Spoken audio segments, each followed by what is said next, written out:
जेब तो नहीं गड़बड़ा रही? थोड़ा कुत्ता से कुत्ता इसके आगे कुत्ता हो मेरा ठीक है ना? आपको आता है। ठीक है।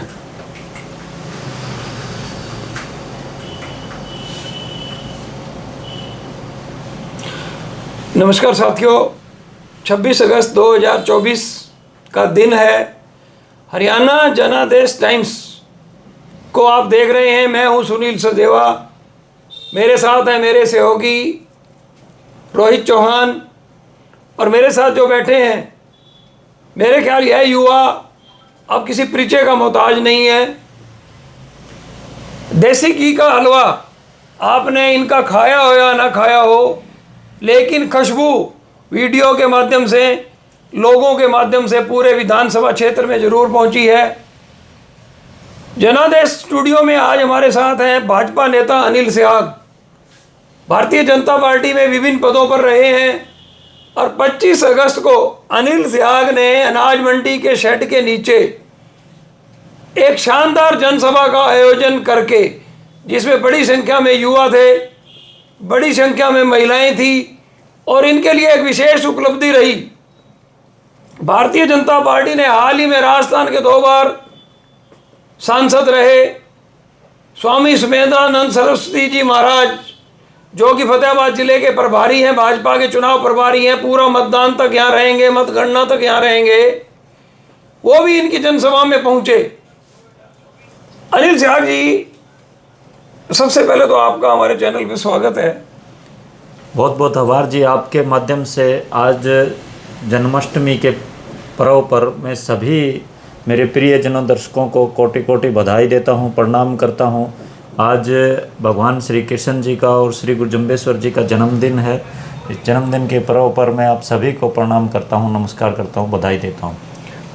अनिल जी, 4 दिन पहले आप आए थे मेरे घर इसी ऑफिस में। बिल्कुल जी, इसी ऑफिस। आपके चेहरे पे दुगनी वो कहते हैं ना, ओज और आत्मविश्वास झलक रहा है।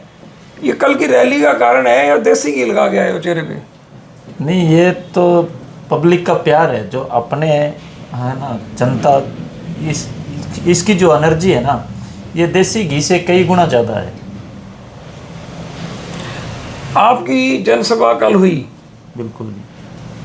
एक आम कार्यकर्ता, आम नेता हैं आप, बहुत बड़े नेता नहीं, राज्य स्तरीय नेता नहीं है, फतेहाबाद, मेरे ख्याल फतेहाबाद जिले तक ही सीमित आप नेता रहे हैं। ये आयोजन इतना बड़ा करने में कैसे सफल हुए?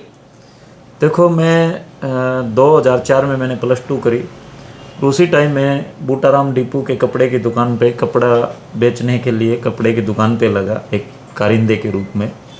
उसके बाद में मैंने मुनीमी सीखी और 5 साल उसी समय मैंने थोड़े ही दिन वो कपड़े की दुकान पे काम किया। उसके बाद में 5 साल मुनीमी करी मैंने, और 2011 में मैं बीजेपी में आया। और बीजेपी में एक दिन ऐसा नहीं था कि मैं घर बैठा हो और मैंने काम ना किया हो। लगातार मैं लोगों से मिलता रहा, एक समन्वय बनाकर उनके साथ चलता रहा, एक लोगों से प्रेम से जुड़ता रहा। और कभी मैंने एमिनेंट सिटीज़न रहा मैं 4.5 साल। तो जब भी कोई शिकायत आती, मैं मौके पे जाता काम करने के लिए कि आपकी क्या शिकायत है, क्या समस्या है, और उसका समाधान करवाने का पूरा प्रयास करता रहा। और जब भी कोई अगर मिलता भी ऐसी कोई समस्या है, तो मैं तुरंत उनके पास जाकर उनका समाधान भी करवाता। तो इस हिसाब से सबसे मिलता। और जब भी लोग मेरे पास आते, तो मैंने कभी ऐसा नहीं पूछा कि आप कौन सी पार्टी से बिलोंग करते हैं या कौन सी जाति से बिलोंग करते हैं। वो देखो, जो मेरे पास आया है वो भगवान का रूप है। मैंने उसका भगवान का आदर स्वरूप मानकर ही उसका आदर किया है और करता रहूँगा। अनिल जी, आपने 25 अगस्त को एक शानदार जनसभा, सफल जनसभा, लिमिट तो कोई होती नहीं है ना जनसभा की, राज्य स्तरीय हो या जिला स्तरीय हो तो और भीड़ होती है। हल्का लेवल की आपकी जनसभा सफल रही, और आगे भी अब आपको टाइम है अपनी शक्ति प्रदर्शन का, मजबूती दिखाने का। आप ये देखिए, फतेहाबाद के विधायक भाजपा में हैं चौधरी दूड़ाराम।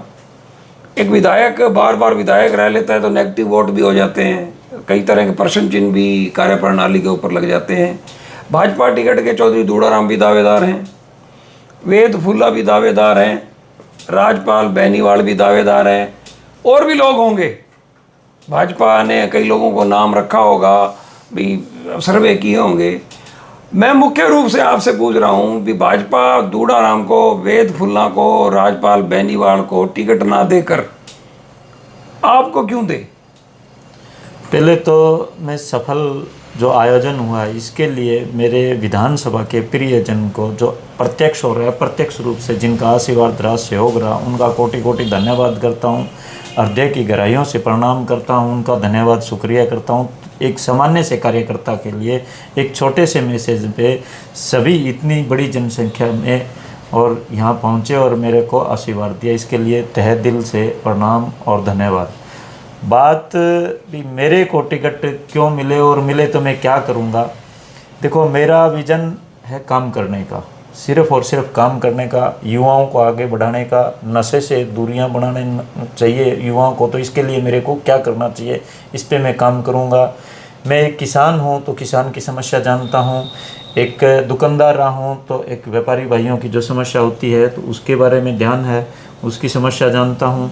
एक सामान्य परिवार से हूँ तो एक सामान्य वर्ग के जो लोग हैं, गरीब मजदूर भाई हैं, उनकी समस्या का मेरे को पता है कि किसी के एक शादी में न्योता देने के लिए जाते हैं तो 500 रुपये देने हैं, 100 रुपये देने हैं, तो वो कहाँ से आते हैं और कितनी मुश्किल से आते हैं। तो इन चीज़ों का देखो मैं ये चीज़ समझ सकता हूँ, और लोग हमारे घर में मीरे चलती है कि नहीं है, इस चीज़ की समस्या को मैं समझ सकता हूँ। बाकी लोग हो सकता है ना समझते हो।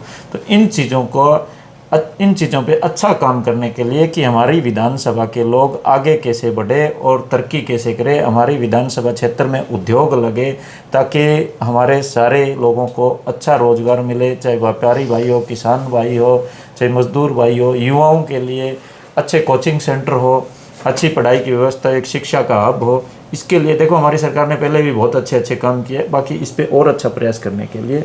अनिल जी, आपने धन्यवाद किया, लोगों ने आपका वो दिया। एक नेता को ना लोग तब मानते हैं और उसकी मजबूती जानते हैं जब वो टेढ़े प्रश्नों का भी बड़ी साफ गोई से जवाब दे या अपने कौशल को दिखाए। एक दो टेढ़े प्रश्न पूछे आपसे? बिल्कुल पूछो जी, कोई दिक्कत नहीं उसमें। तो आपने कहा नशे के विरुद्ध मैं अलग जगाऊंगा, नशा बहुत बड़ी सामाजिक बुराई है। फतेहाबाद के वर्तमान विधायक चौधरी दूड़ाराम के कार्यकाल में नशा बहुत बढ़ गया है। व्यवस्था जिम्मेवार है, पुलिस सिस्टम जिम्मेवार है या दूड़ाराम जी जिम्मेवार है? देखो, मेरा इससे कोई सरोकार नहीं है कि कौन क्या करता है। मेरा तो इस बात से सरोकार है कि मैं क्या करूँगा, नशे को बंद करने के लिए मुझे क्या करना है। देखो, मैं तो मेरा बता सकता हूँ कि अगर मेरे को मौका मिला तो मैं युवाओं के प्रति, एक शिक्षा के प्रति अलग जगाऊँगा, ताकि बच्चे सुबह से एक कोचिंग सेंटर में जाए पढ़ने के लिए, एक लाइब्रेरी में, हर गांव में, हर मोहल्ले में अगर लाइब्रेरी है तो उसमें पढ़ने जाएंगे। उद्योग होगा तो सुबह से घर में से टिफ़िन उठाया और उद्योग में, फैक्ट्री में काम करने चले जाएंगे। नशे से बचने के लिए हर गांव में, हर मोहल्ले में समाज को साथ लेके एक ऐसी टीम बनाई जाए ताकि नशे पे प्रतिबंध किया जाए, क्योंकि बगैर समाज के नशे पे प्रतिबंध भी नहीं लग सकता। इसके लिए प्रशासन का तो सहयोग है ही और प्रशासन अपना काम करता ही है, पर हम सामाजिक लोग एक संस्था बना के इसको आगे कैसे बढ़ सकते हैं, इस पर भी काम करेंगे। अनिल जी, लोकसभा चुनाव परिणाम आपने देखे, आपके धांगड़ में कांग्रेस को ज़्यादा वोट मिले, भाजपा को? कांग्रेस को कितने वोटों से कांग्रेस? 850 वोट से कांग्रेस जीती थी। तो आप उस समय कहाँ थे भी भाजपा को आप हरा गए वहाँ? तो देखो, मैं उस टाइम बीमार था, मेरे लीवर खराब था और मैं काम नहीं कर पाया उस टाइम। नहीं, एक और कुछ देखो, हमारे अशोक तंवर जी थे, हमारे पार्टी के कार्यकर्ता हैं, हमारे टिकट के प्रत्याशी रहे हैं, तो उनकी नेगेटिविटी थी थोड़ी। मतलब वो अशोक तंवर आए तो उनको अडॉप्ट नहीं कर पाई जनता, ये भी आपने 2014 में हमारे लोगों पे मुकदमा दर्ज हुआ था। एक आंदोलन हुआ कि पीछे से माइनर आता, उसमें पानी नहीं आता उस विषय में, और उस टाइम उन्होंने कहा या नहीं कहा, किस गलतफहमी रही या जिस कारण से रहा, लोगों की मन में भावना थी कि अशोक तंवर जी ने हमारे लोगों, मेरे पे भी मुकदमा दर्ज हुआ, मेरे पिताजी पे हुआ, मान लो हमारे गांव के सैकड़ों लोगों पे मुकदमा दर्ज हुआ। उस विषय, उस टाइम से सभी लोग नाराज थे। तो वो एक कोई न कोई कारण तो देखो बनता ही है हारने का। बड़ा अच्छा आपने जवाब दिया अनिल जी। पिछला लोकसभा चुनाव हुआ, 75,000 से सुनीता दुग्गल ने फतेहाबाद विधानसभा क्षेत्र से लीड ली। दूड़ाराम हारते हारते बचे मात्र 2800 वोटों से। बिल्कुल वैसी ही भाजपा ने गलती कर दी। अशोक तंवर जी उम्मीदवार बने, कई राजनीतिक दल बदल चुके थे तो उनके प्रति नेगेटिविटी पैदा होगी। शैलजा को बिना मांगे मोदी मैजिक के रहते हुए भाजपा यह सीट हार गई सारी चीज़ों में। क्या अब भाजपा ने लोग विधानसभा चुनाव में फिर गलती कर दी, भी इस तरह के उम्मीदवार को चुनाव मैदान में उतार दिया जिसके प्रति नेगेटिविटी ज़्यादा है, तो भाजपा को नुकसान नहीं होगा? होगा जी, होगा, क्यों नहीं। देखो, जब हम इस चीज़ पे ध्यान नहीं देंगे तो नुकसान तो होगा ही। अब मैं एक उम्मीदवार विशेष के तौर पर आपसे पूछ रहा हूँ प्रश्न। वेद फूला जी भाजपा के जिला प्रधान रहे हैं, फतेहाबाद में ज़्यादातर रहते हैं, लेकिन उनका गांव रतिया विधानसभा क्षेत्र में है, वहाँ से भी भाजपा लोकसभा चुनाव आ रही है। तो क्या रतिया विधानसभा क्षेत्र के व्यक्ति को फतेहाबाद सीट पर दावा करना चाहिए? देखो, वो शायद उनका वोटर फतेहाबाद विधानसभा में है, जो वोट है वो शहर में है शायद। देखो, मेरे को पूरा अंदाज़ा नहीं, पर अंदाज़ा मेरे जहाँ तक जानकारी में उनका वोट फतेहाबाद विधानसभा में है और उन्होंने जिलाध्यक्ष रहते हुए फतेहाबाद विधानसभा में अच्छा काम किया है और सब विधानसभा में मिलते जुलते रहते हैं। तो इसमें ऐसी तो शायद कोई बात नहीं है कि भी वो मान लो रतिया से या फतेहाबाद से है। अनिल जी, मैंने तो प्रश्न पूछ लिए। प्रश्न बहुत सारे होते हैं, सारे आपसे मिलते रहेंगे, बात भी करते रहेंगे। आप कभी गांव कहोगे तो वहाँ भी आगे बात करेंगे, कहीं चुनाव प्रचार दौरान भी आपकी बात करेंगे। फतेहाबाद की जनता को क्या संदेश? भारतीय जनता, देखिए टिकट तो एक को मिलनी है, अनिल सिहाग को मिले, दूड़ाराम को मिले, वेद फुल्ला को मिले, राजपाल बेनीवाल को मिले, भारत भूषण मिड्डा को मिले, प्रवीण जोड़ा को मिले, किसी को भी मिले, एक को मिलनी है। तो लोग अपने मत का भाजपा के पक्ष में, भाजपा 10 साल से शासन में है, क्यों मतदान करें भाजपा के पक्ष में? देखो, पहले मैं आपके माध्यम से सभी मेरे प्रिय दर्शकों को प्रणाम करता हूं और निवेदन करता हूं कि भाजपा राष्ट्र निर्माण के लिए काम करती है। राष्ट्र सबसे पहला हमारे राष्ट्र है, राष्ट्र के बाद में समाज आता है और समाज के बाद में घर आता है। तो हमें राष्ट्र निर्माण के लिए भाजपा में आना चाहिए, भाजपा के साथ आगे बढ़ना चाहिए। उसके बाद में देखो, हमारे भाजपा आई तो सबसे पहले बिना खर्ची बिना पर्ची पे युवाओं को नौकरियां मिलने लगी। किसानों की फसलें, अभी तो मुख्यमंत्री जी ने घोषणा की है कि सारी फसलें एमएसपी पे खरीदी जाएगी।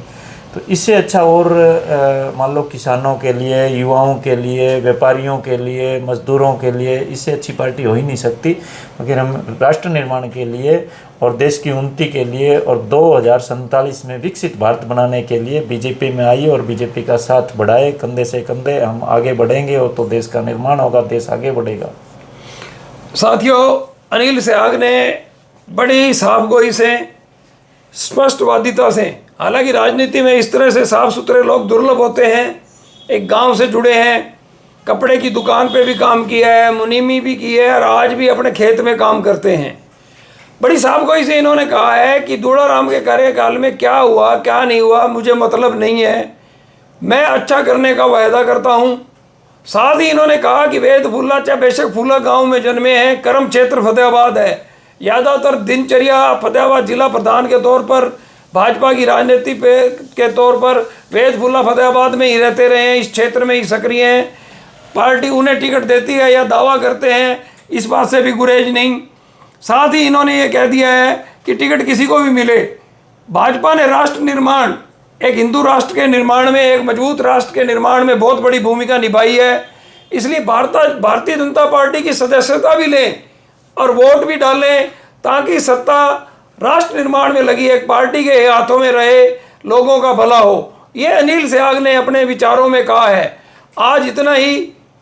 इस युवा के हर वीडियो को आपने पसंद किया है, चाहे हमारे सहयोगी रोहित चौहान ने धांगड़ में जाकर हलवे का वीडियो बनाने का वीडियो बनाया, चाहे रात को जाकर खाली कुर्सियां थी, 24 अगस्त की रात को तो खाली रहनी थी, उसका बड़ी शानदार साज सजा का एक वीडियो दिखाया, हमने लाइव प्रसारण भी दिखाया। आपने अन्य सभी चैनलों से बहुत ज़्यादा पसंद इस युवा को हरियाणा जनादेश टाइम्स में किया है। अब आपसे अनुरोध, अगर ये बातचीत आपको अच्छी लगी है तो इस वीडियो को ज़्यादा से ज़्यादा शेयर कीजिए, हरियाणा जनादेश टाइम्स को कल आप 43,000 कर चुके हैं और अगले 5 दिन में आपने 45,000 क्रॉस करवाना है। वो हो ऐसे सकता है कि अपने फेसबुक पेज पर हरियाणा जनादेश टाइम्स को खोलें, ऊपर एक सर्च का आपको टेलीस्कोपिक लेंस बना नज़र आएगा, उसको क्लिक करके हरियाणा जनादेश टाइम्स टाइप कीजिए और फॉलो कीजिए। धन्यवाद।